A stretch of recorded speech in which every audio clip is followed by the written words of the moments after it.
وہ یہ کہتے ہیں کہ احادیث سے دین کی کوئی چیز ثابت نہیں ہو سکتی۔ تو آپ یہ دیکھیں کہ حضرت عمر رضی اللہ تعالیٰ عنہ نے دین کی کوئی چیز پوچھی ہے یا نہیں پوچھی ہے؟ انہوں نے دین کی حیثیت سے پوچھی ہے۔ حضرت ابو ہریرہ رضی اللہ تعالیٰ عنہ نے دین کی حیثیت سے اس کا جواب دیا ہے کہ آپ صلی اللہ علیہ وسلم نے فرمایا۔ اس زمانے میں بھی ایسے لوگ موجود تھے کہ جو کہتے تھے قرآن مجید میں اس طرح کی بات نہیں ہے، اس طرح اس عورت نے کہا۔ تو حضرت ابن مسعود رضی اللہ تعالیٰ عنہ نے کیا کہا کہ اللہ تبارک و تعالیٰ قرآن مجید میں یہ بات ہے، تم نے کیا یہ حکم نہیں پڑھا کہ جو تمہیں رسول دے اسے لے لو، جس سے منع کرے اسے تم رک جاؤ۔ آج ہماری حدیث کی کلاس نمبر 2 ہے۔ پہلی کلاس میں ہم نے جو چیزیں ڈسکس کی تھیں یا جن چیزوں کے بارے میں گفتگو کی تھی، میں آپ کو کچھ جملوں میں ان کا خلاصہ بتا دیتا ہوں۔ اس میں ہم نے قرآن مجید کی روح سے آپ صلی اللہ علیہ وسلم کا منصب اور قرآن مجید کی روح سے حدیث کی حجیت یا حدیث کی اتھینٹسٹی، اس کے بارے میں ہم نے گفتگو کی تھی، اور اس کے بارے میں تفصیل کے ساتھ ہم نے دلائل دیے تھے قرآن مجید سے ہی۔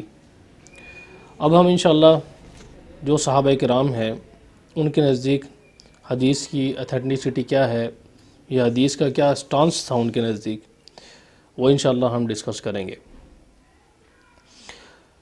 اب چونکہ ہم قرآن مجید کے بعد احادیث کی طرف آ رہے ہیں، کیونکہ جو صحابہ کرام کا عمل ہمیں اس سلسلے میں ملتا ہے، وہ تمام کا تمام عمل ہمیں صحابہ کرام کا احادیث کی کتابوں میں ملتا ہے۔ میں تاریخی کتابوں کی طرف نہیں جاؤں گا کسی بھی صورت میں، کیونکہ تاریخ میں اور حدیث میں پہلا فرق میں آپ کو بتا دیتا ہوں کہ تاریخ ایک بندہ لکھتا ہے جو کہ کئی لوگوں کے بارے میں ہوتی ہے۔ تاریخ ایک بندہ کمرے میں بیٹھ کر لکھتا ہے جو کہ کئی لوگوں کے بارے میں لکھتا ہے، اس کا اپنا تجزیہ ہوتا ہے، اپنی پرسنل آبزرویشنز ہوتی ہیں، اور اسی طرح اپنے خیالات کا اظہار کئی جگہ پر ہو جاتا ہے۔ اور چونکہ تاریخ میں صرف ایک ہی بندے کا دخل ہوتا ہے تاریخ لکھنے میں، تاریخ جمع کرنے میں، اور تاریخ جو کچھ وہ بیان کر رہا ہوتا ہے اس میں، جبکہ حدیث اس کے مقابلے میں اس طرح کا معاملہ نہیں ہے احادیث میں، کیونکہ حدیث جو ہے یہ حدیث کی جب سند کی ہم بات کرتے ہیں تو اس بارے میں دیکھیں سمجھنے والی بات ہے تھوڑی سی، میں آپ کو یہاں پر ڈیٹیل کے ساتھ گفتگو کروں گا حدیث کی سند کے بارے میں، کیونکہ ہم میں سے اکثر لوگوں کو حدیث کی سند کا علم نہیں ہوتا کہ حدیث کی سند ہوتی کیا چیز ہے۔ وہ صرف یہ کہتے ہیں کہ حدیث نہیں ماننی، جی حدیث نہیں ماننی، حدیث کی حقیقت سے واقف نہیں ہوتے۔ تو حدیث میں دو چیزیں ہوتی ہیں، ایک حدیث کی سند ہوتی ہے، ایک حدیث کا متن ہوتا ہے۔ حدیث کی جو اصل چیز تو اس کا متن ہی ہے۔ متن کہتے ہیں کسی بھی چیز کے اصل جو اس کے اندر چیز بیان کی گئی ہوتی ہے اس کو کہا جاتا ہے، مضمون کو کہتے ہیں، اور سند متن تک پہنچنے کا ذریعہ ہوتا ہے۔ مثلا آپ نے دوسری منزل پر جانا ہے تو مقصد آپ کا دوسری منزل ہے، لیکن زینے کے ذریعے آپ نے جانا ہے، سیڑھیوں کے ذریعے جانا ہے۔ اگر سیڑھیاں ٹوٹی پھوٹی ہوں گی یا سیڑھیاں درست نہیں ہوں گی، سیڑھیاں صحیح بنی ہوئی نہیں ہوں گی تو آپ دوسری منزل تک نہیں جا سکتے۔ اس وجہ سے سیڑھیاں جو ہے وہ ان کا صحیح ہونا ضروری ہے۔ تو حدیث کے معاملے میں آپ یہ کہہ سکتے ہیں کہ جو متن ہے وہ دوسری منزل ہے جو آپ کا مقصد ہے، اور جو سیڑھیاں ہیں وہ ذریعہ ہے، اس کو آپ سند سے تعبیر کر سکتے ہیں۔ تو اب یہاں پر آپ یہ دیکھیں کہ جب میں نے آپ کو بتایا کہ حدیث کے اندر دو حصے ہوتے ہیں یا حدیث کے معاملے میں دو چیزیں ہوتی ہیں، ایک سند ہوتی ہے، ایک متن ہوتا ہے۔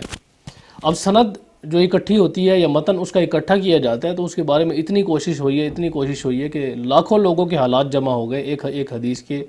جمع کرنے کے معاملے میں، کیونکہ ظاہر ہے جب کوئی محدث حدیث جمع کرتا تھا تو اس طرح نہیں ہوتا تھا کہ کسی ایک بندے سے یہ سنا کہ آپ صلی اللہ علیہ وسلم نے اس طرح کہا ہے تو وہ اس کو بعین ہی اسی طرح قبول کر لیتا تھا، بلکہ ہوتا اس طرح تھا کہ وہ حدیث کے معاملے میں جتنے بھی راوی ہوتے تھے، پہلے زمانے میں لکھنے کا تو زمانہ نہیں تھا، یہاں تک اس زمانے میں ہم تک جو میٹیریل پہنچتا ہے یا تو وہ ریٹن فارم میں ہوتا ہے یا پھر زبانی کوئی شخص خود ہی بیان کر رہا ہوتا ہے کسی ویڈیو میں یا کسی لیکچر میں، جس طرح کہ میں آپ لوگوں کے سامنے ہوں۔ اب میری بات جو آپ براہ راست سن رہے ہیں اس کے لیے آپ کے پاس کوئی دلیل ہونا ضروری نہیں ہے، بلکہ آپ کے لیے ہی کافی ہے کہ میری تصویر آ رہی ہے اور میری آواز ہے، تو یہ اس بات کی دلیل ہے کہ یہ میں ہی بات کر رہا ہوں، میری بات ہی ہے۔ لیکن اگر میں موجود نہیں ہوں، جیسے کہ پہلے زمانے میں اس طرح ہوتا تھا کہ جو صحابہ کرام تھے وہ آپ صلی اللہ علیہ وسلم کے سامنے تھے، لیکن صحابہ کرام کے بعد جو نسل آئی ظاہر ہے انہوں نے بھی آپ صلی اللہ علیہ وسلم کی تعلیمات کو سنا اور اس کو آگے پہنچایا، لیکن اس کا انہوں نے بڑا سخت راستہ اختیار کیا۔ انہوں نے صرف یہ کافی نہیں سمجھا کہ کوئی بندہ یہ کہہ دے کہ آپ صلی اللہ علیہ وسلم نے اس طرح کہا ہے یا پھر ایک قصے کہانی کے طور پر اس کو بیان کر دے، اس طرح کا معاملہ نہیں تھا، بلکہ انہوں نے اس سلسلے میں یہ کوشش کی کہ جو بات بھی بیان کی جائے اس کی اتھینٹسٹی ہو، اتھینٹسٹی کس حوالے سے ہو کہ جو بندہ کوئی بات بیان کر رہا ہے کسی دوسرے بندے کو، تو اب اس نے جس بندے سے سنی ہے اس کی ملاقات بھی ثابت ہو کہ یہ اس بندے سے ملا ہے زندگی میں، اس سے سنا ہے، اس سے کوئی چیز سنی بھی ہے یا نہیں سنی. کیونکہ بسا اوقات اس طرح ہوتا تھا کہ ایک بندہ 50 ہجری میں پیدا ہوا مثلاً، فرض کریں آپ، اب وہ دوسرے بندے سے، دوسرا بندہ اس سے روایت کر رہا ہے جو دوسرا بندہ پیدا 60 ہجری میں ہوا ہے.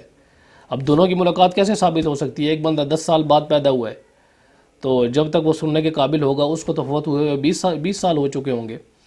تو اس وجہ سے محدثین نے اس چیز کا اہتمام کیا کہ اس چیز کو دیکھا جائے اور اس چیز پر غور و فکر کیا جائے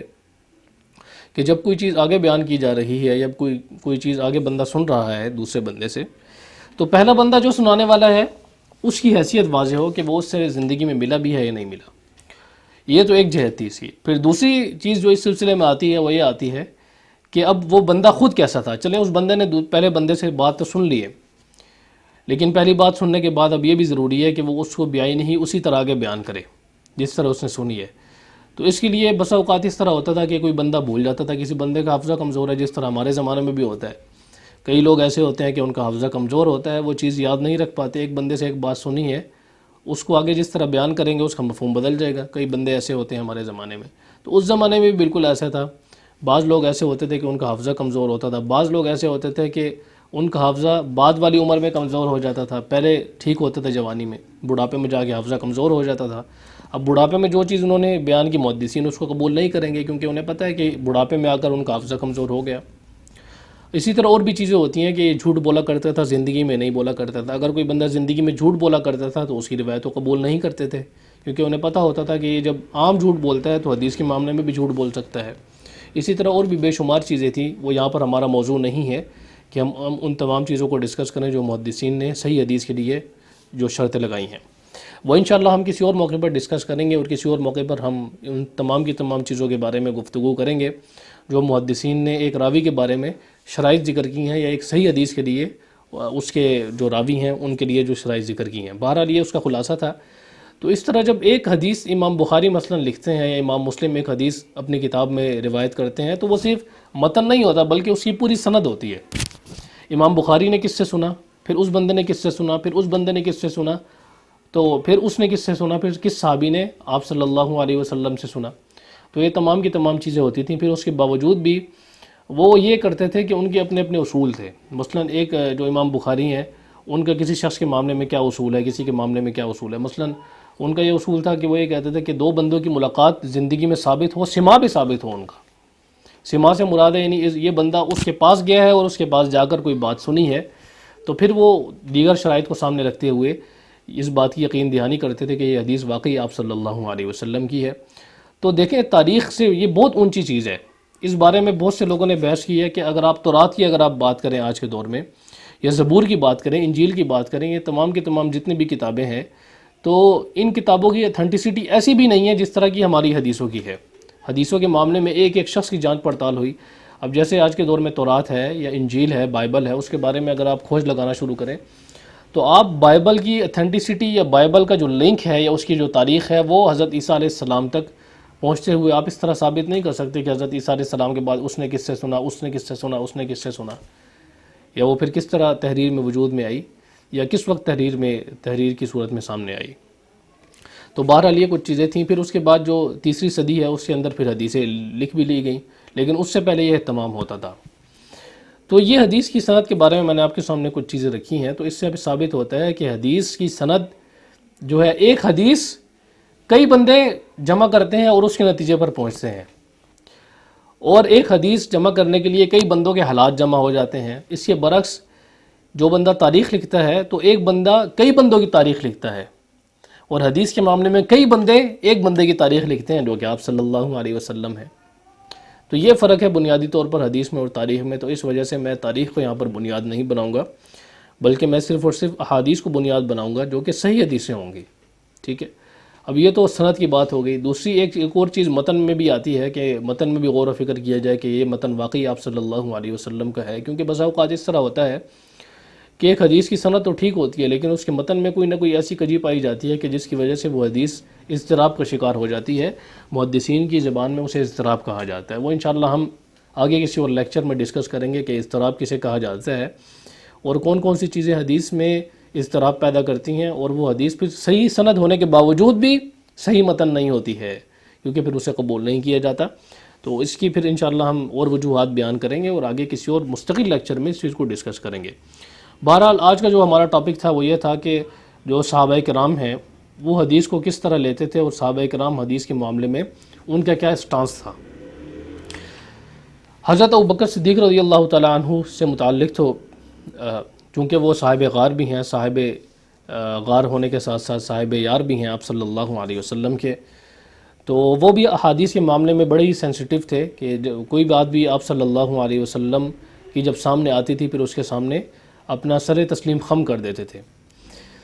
اور اس کے علاوہ حضرت عمر رضی اللہ تعالیٰ عنہ جب ان کے بعد آئے تو حضرت عمر رضی اللہ تعالیٰ عنہ کے بارے میں تو کئی ایک مثالیں اس طرح کی ملتی ہیں کہ وہ تلاش کیا کرتے تھے کہ آپ صلی اللہ علیہ وسلم کا اس بارے میں کیا قول ہے یا آپ صلی اللہ علیہ وسلم کی اس بارے میں کیا رائے ہے. اور آپ صلی اللہ علیہ وسلم کی جب رائے کوئی صحابی بیان کر دیتا تو پھر اس کی تصدیق بھی کیا کرتے تھے کہ واقعی کسی اور نے بات سنی ہے، یہ بندہ اکیلے کہہ رہا ہے. پھر جب اس کی تصدیق ہوتی کہ دوسرے بندے نے بھی یہ بات کی ہے پھر اس کے بعد جا کر وہ بات کنفرم ہوتی اور حضرت عمر رضی اللہ تعالیٰ عنہ سے قبول کرتے اور ایک دینی معاملے کے اندر اس کو ایک دینی حیثیت دیتے اور ایک دینی معاملے کے اندر اسے سورس کے طور پر استعمال کرتے تھے. صحیح بخاری میں روایت ہے، حدیث نمبر 6245، صحیح مسلم میں 2153 ہے. حضرت ابو سعید خدری رضی اللہ تعالیٰ عنہ سے روایت ہے، وہ فرماتے ہیں کہ میں انصار کی ایک مجلس میں بیٹھا ہوا تھا کہ حضرت ابو موسیٰ رضی اللہ تعالیٰ عنہ آئے تو انہوں نے کہا کہ میں نے حضرت عمر رضی اللہ تعالیٰ عنہ کے پاس 3 مرتبہ آنے کی اجازت چاہی، یعنی میں نے ان سے 3 مرتبہ اجازت لی آنے کی، تو انہوں نے اجازت نہ دی مجھے، تو پھر میں لوٹ آیا. تو حضرت ابو سعید خدری رضی اللہ تعالیٰ عنہ جو ہے انہوں نے فرمایا کہ آپ کو کس چیز نے روکا ہے کہ آپ جو ہے نا وہ کیا کہتے ہیں وہ، یا کس چیز نے روکا ہے، اس میں دونوں مفہوم آ سکتے ہیں کہ آپ کو حضرت عمر رضی اللہ تعالیٰ عنہ سے ملنے میں کس چیز نے روکا ہے یا آپ کس وجہ سے آئے ہیں. تو انہوں نے کہا کہ میں نے 3 مرتبہ حضرت عمر رضی اللہ تعالیٰ عنہ سے اجازت چاہی تو انہوں نے اجازت نہیں دی، تو پھر میں لوٹ آیا. اور آپ صلی اللہ علیہ وسلم نے فرمایا، کیونکہ اب یہ دیکھیں حضرت ابو موسیٰ اشعری رضی اللہ تعالیٰ عنہ آپ صلی اللہ علیہ وسلم کے قول کی وجہ سے، آپ صلی اللہ علیہ وسلم کی گائیڈنس کی وجہ سے، ان کی رہنمائی کی وجہ سے انہوں نے یہ عمل کیا تھا. تو انہوں نے فرمایا کہ آپ صلی اللہ علیہ وسلم نے فرمایا ہے کہ جب تم میں سے کوئی بندہ 3 مرتبہ اجازت لے لے تو اسے اجازت نہ ملے تو چاہیے کہ وہ لوٹ جائے. تو حضرت ابو سعید خدری رضی اللہ تعالیٰ عنہ فرماتے ہیں کہ انہوں نے فرمایا کہ اللہ کی قسم آپ جو ہے نا اس پر کوئی دلیل دو، آپ اس پر کوئی دلیل لے کے آؤ کہ کیا وجہ ہے جو آپ یہ بات کر رہے ہیں آپ صلی اللہ علیہ وسلم کے بارے میں. پھر وہ مجلس میں بیٹھے ہوئے تھے حضرت ابو سعید خدری رضی اللہ تعالیٰ عنہ، تو انہوں نے مجلس میں ہی کہا کیا تم میں سے کوئی اس وقت موجود تھا کہ جس نے یہ بات سنی ہو آپ صلی اللہ علیہ وسلم سے. تو حضرت ابی بن کعب رضی اللہ تعالیٰ عنہ نے فرمایا کہ اللہ کی قسم تم میں سے کوئی بندہ بھی کھڑا نہیں ہوگا مگر قوم میں سب سے چھوٹا بندہ، قوم میں سب سے کم عمر ان کی مراد تھی. انہوں نے فرمایا کہ میں سب سے چھوٹا تھا قوم میں، تو میں ان کے ساتھ کھڑا ہوا تو میں نے حضرت عمر رضی اللہ تعالیٰ عنہ کو فرمایا کہ آپ صلی اللہ علیہ وسلم نے اسی طرح کہا ہے. تو اس سے پتہ چلا کہ حضرت عمر رضی اللہ تعالیٰ عنہ نے تصدیق کی، اسی کنفرمیشن کی حضرت ابو موسیٰ اشعری رضی اللہ تعالیٰ عنہ سے. اور حضرت ابو موسیٰ اشعری رضی اللہ تعالیٰ عنہ سے جب انہوں نے یہ بات کی کہ میں آ گیا تھا اس وقت، کیونکہ اس مجلس میں حضرت عمر رضی اللہ تعالیٰ عنہ بھی موجود تھے جو انصار کی مجلس تھی، تو اس میں جب وہ آئے، جب انہوں نے یہ بات کی تو پھر حضرت عمر رضی اللہ تعالیٰ عنہ نے ان سے کنفرم کرنا چاہا کہ آپ اس بات کی تصدیق کریں، کنفرمیشن کریں کہ واقعی آپ صلی اللہ علیہ وسلم نے اس طرح کی بات کی ہے. پھر دوسرا بندہ جب کھڑا ہوا تو پھر کنفرمیشن ہو گئی، پھر انہوں نے اس چیز کو قبول کیا. دوسری مثال صحیح بخاری میں ملتی ہے، حدیث نمبر 5946، حضرت ابو ہریرہ رضی اللہ تعالیٰ عنہ سے روایت ہے، وہ فرماتے ہیں کہ حضرت عمر رضی اللہ تعالیٰ عنہ کے پاس ایک عورت لائی گئی. تو حضرت عمر رضی اللہ تعالیٰ عنہ کھڑے ہوئے تو انہوں نے کہا کہ میں تمہیں اللہ کی قسم دیتا ہوں تم میں سے کس بندے نے آپ صلی اللہ علیہ وسلم سے ٹیٹوز بنوانے کے بارے میں پوچھا ہے، یعنی سنا ہے. یعنی ایسی حضرت عمر رضی اللہ تعالیٰ عنہ کے پاس ایک ایسی عورت لائی گئی کہ جس نے اپنے جسم پر ٹیٹوز بنوائے ہوئے تھے. اب ٹیٹوز کیا ہوتے ہیں وہ انشاءاللہ کسی اور موقع پر ہم ڈسکس کریں گے. بہرحال ٹیٹوز آپ سب کو پتہ ہے کہ جسم پر ایک سیاہی کی شکل میں سوئی کے ذریعے کوئی چیز گدوائی جاتی ہے، ایک تصویر ہوتی ہے، نام ہوتا ہے، تو بہت سے لوگ یہ گدواتے بھی ہیں۔ بہرحال اس کا حکم ابھی میں ڈسکس نہیں کروں گا، حکم کسی اور موقع پر انشاءاللہ ڈسکس کریں گے۔ تو حضرت ابو ہریرہ رضی اللہ تعالیٰ عنہ نے فرمایا کہ میں کھڑا ہوا تو میں نے کہا اے امیر المؤمنین میں نے سنا ہے۔ تو حضرت عمر رضی اللہ تعالیٰ عنہ نے فرمایا کہ آپ نے کیا سنا ہے؟ تو انہوں نے فرمایا کہ میں نے نبی صلی اللہ علیہ وسلم کو فرماتے ہوئے سنا ہے کہ نہ تو ٹیٹو بنوایا جائے اور نہ ٹیٹو بنایا جائے۔ تو حضرت ابو ہریرہ رضی اللہ تعالیٰ عنہ کی جب یہ بات سامنے آئی، پھر حضرت عمر رضی اللہ تعالیٰ عنہ نے ظاہرہ کوئی فیصلہ کیا ہوگا اس سلسلے میں۔ بہرحال جو عورت لائی گئی جس نے ٹیٹوز بنوائے ہوئے تھے، تو حضرت عمر رضی اللہ تعالیٰ عنہ نے اپنی طرف سے کوئی فیصلہ نہیں کیا، بلکہ انہوں نے اسی طرف رجوع کیا کہ آپ صلی اللہ علیہ وسلم کی اس بارے میں گائیڈنس کیا ہے اور آپ صلی اللہ علیہ وسلم کی تعلیمات کیا ہیں۔ تو اس چیز سے ہمیں اندازہ لگانا چاہیے کہ آج کے دور میں جو لوگ یہ بات کرتے ہیں کہ آپ صلی اللہ علیہ وسلم کی حدیثوں کی کوئی حیثیت نہیں ہے، یا ان کو اس طرح پرکھا جائے گا، اس طرح پرکھا جائے گا، تو اوورآل وہ اس اصول کو اپلائی کر دیتے ہیں۔ حالانکہ گنی چنی چند حدیثیں ہیں کہ جن کے اندر اضطراب پایا جاتا ہے یا جو اس قابل ہوتی ہیں کہ ان پر تنقید کی جائے، لیکن اوورآل حدیثوں کے مجموعے کو آپ اس طرح نہیں کہہ سکتے کہ دین کے اندر ان سے کوئی چیز ثابت نہیں ہو سکتی۔ ہمارے زمانے میں بہت سے لوگ ہیں آج کے دور میں، وہ یہ کہتے ہیں کہ حدیث سے دین کی کوئی چیز ثابت نہیں ہو سکتی۔ تو آپ یہ دیکھیں کہ حضرت عمر رضی اللہ تعالیٰ عنہ نے دین کی کوئی چیز پوچھی ہے یا نہیں پوچھی ہے؟ انہوں نے دین کی حیثیت سے پوچھی ہے۔ حضرت ابو ہریرہ رضی اللہ تعالیٰ عنہ نے دین کی حیثیت سے اس کا جواب دیا ہے کہ آپ صلی اللہ علیہ وسلم نے فرمایا۔ تیسری مثال حضرت عمر رضی اللہ تعالیٰ عنہ کی صحیح بخاری میں ملتی ہے، حدیث نمبر 6907۔ حضرت ہشام سے روایت ہے، وہ اپنے والد سے روایت کرتے ہیں، انہوں نے فرمایا کہ حضرت عمر رضی اللہ تعالیٰ عنہ نے لوگوں کو بلایا، لوگوں کو میں پکار لگائی، لوگوں میں ایک اعلان کروایا کہ کون ہے جس نے آپ صلی اللہ علیہ وسلم سے سنا ہے سخت کے بارے میں۔ سخت یا سخت کہتے ہیں اگر کوئی عورت حاملہ ہو، اس عورت کے کوئی جو ہے نا کوئی بندہ اس طرح کے اس عورت کے ساتھ اس طرح کا کوئی کام کر دے کہ جس کی وجہ سے اس کا بچہ ضائع ہو جائے۔ مثلا اس عورت کو کسی نے دھکا دیا، وہ جا کے دیوار کے ساتھ لگی، اس کا بچہ ضائع ہو گیا، تو اس کو عربی زبان میں سخت کہتے ہیں، سخت بھی کہتے ہیں، سخت کہتے ہیں کہ وہ بچہ ضائع ہو جانا۔ تو اس کے بارے میں سوال کیا کہ اگر کسی بندے نے یا کسی عورت نے کسی عورت کے ساتھ اس طرح کا معاملہ کیا کہ اس کا بچہ ضائع ہو گیا، تو اس بارے میں آپ صلی اللہ علیہ وسلم کا کیا کوئی فیصلہ ہے؟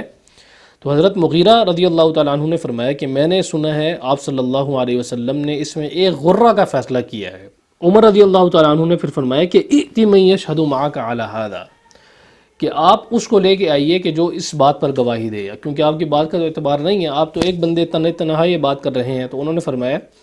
محمد بن سلمہ نے فرمایا انا اشہد علی النبی صلی اللہ علیہ وسلم بمثل ھذا، کہ میں اس بات کی گواہی دیتا ہوں نبی صلی اللہ علیہ وسلم نے اسی طرح کہا۔ محمد بن سلمہ نے فرمایا، پھر جب دو بندوں کی گواہی آ گئی پھر اس چیز کو قبول کر لیا گیا، اور حضرت عمر رضی اللہ تعالیٰ عنہ نے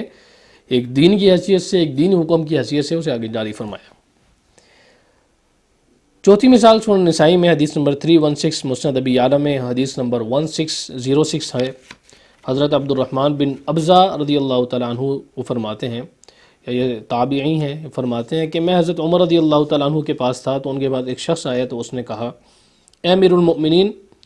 ہم کبھی کبھار 1 مہینہ یا 2 مہینے رک جاتے ہیں اور ہمیں پانی نہیں ملتا، یعنی ہم کسی مقام پر ایسی جگہ ہوتے ہیں کہ وہاں پر ٹھہرے ہوئے ہوتے ہیں 1 مہینہ یا 2 مہینے یا کچھ مہینے، تو وہاں پر ہمیں پانی دستیاب نہیں ہوتا۔ تو حضرت عمر رضی اللہ تعالیٰ عنہ نے فرمایا کہ جہاں تک میری بات ہے، کیونکہ اب انہیں وہ روایت تو پتہ نہیں تھی آپ صلی اللہ علیہ وسلم کی، تو انہوں نے فرمایا جہاں تک میری بات ہے تو اگر مجھے پانی نہیں ملتا تو میں نماز نہیں پڑھتا یہاں تک کہ مجھے پانی نہ مل جائے۔ تو یعنی حضرت عمر رضی اللہ تعالیٰ عنہ کی ذاتی رائے یہ تھی کہ میں نماز نہیں پڑھتا یہاں تک کہ پانی نہ مل جائے، کیونکہ انہیں تیمم کا علم نہیں تھا۔ تو حضرت عمار بن یاسر نے فرمایا کہ کیا آپ کو یاد ہے امیر المؤمنین، جب آپ اس جگہ تھے، فلانی جگہ پر تھے، اور میں اونٹ چرا رہا تھا، تو آپ کو پتہ ہے کہ اس وقت میں جنبی ہو گیا تھا، جنابت کی حالت میں آ گیا تھا میں۔ تو انہوں نے کہا جی ہاں۔ تو حضرت عمار بن یاسر رضی اللہ تعالیٰ عنہ نے فرمایا کہ میں نے اس وقت یہ عمل کیا کہ میں فتمرغت فی التراب، کہ میں مٹی میں لوٹ پوٹ ہویا اس وقت، پھر ہم نبی صلی اللہ یعنی میں مٹی میں لوٹ پوٹ ہو گیا اور میں سمجھا کہ یہ جنابت دور ہو گئی ہے۔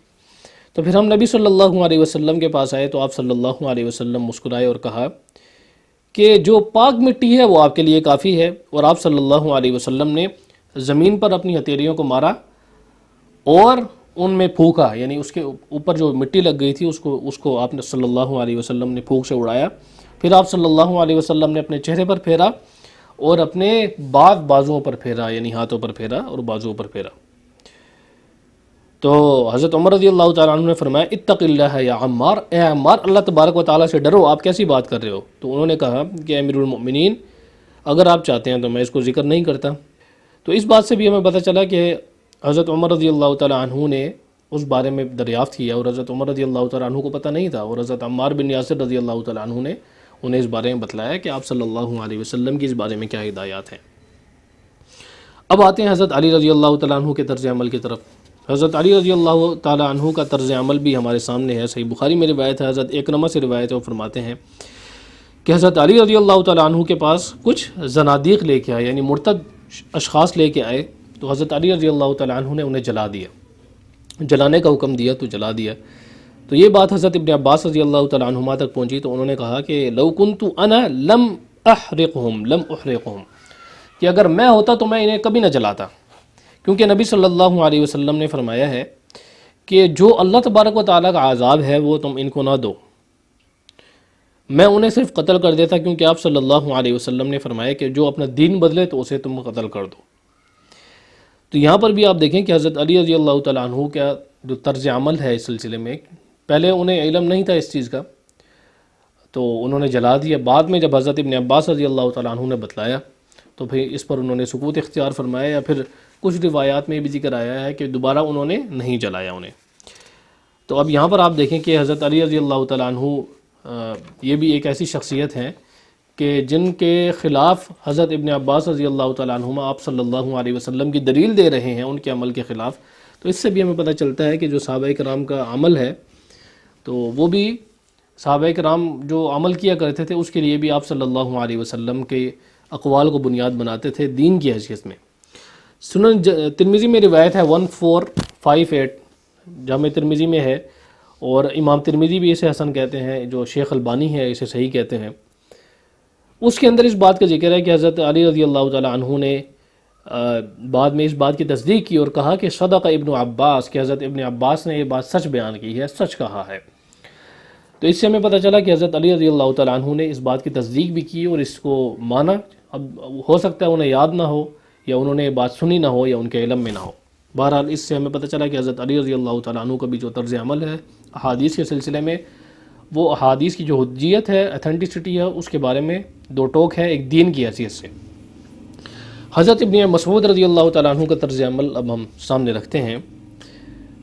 حضرت ابن مسعود رضی اللہ تعالیٰ عنہ، جنہیں حضرت عبداللہ بن مسعود رضی اللہ تعالیٰ عنہ بھی ان کا نام ہے، اس نام سے انہیں جانا پہچانا جاتا ہے. صحیح بخاری میں روایت ہے، حدیث نمبر 4886، صحیح مسلم میں ہے 2125. وہ فرماتے ہیں کہ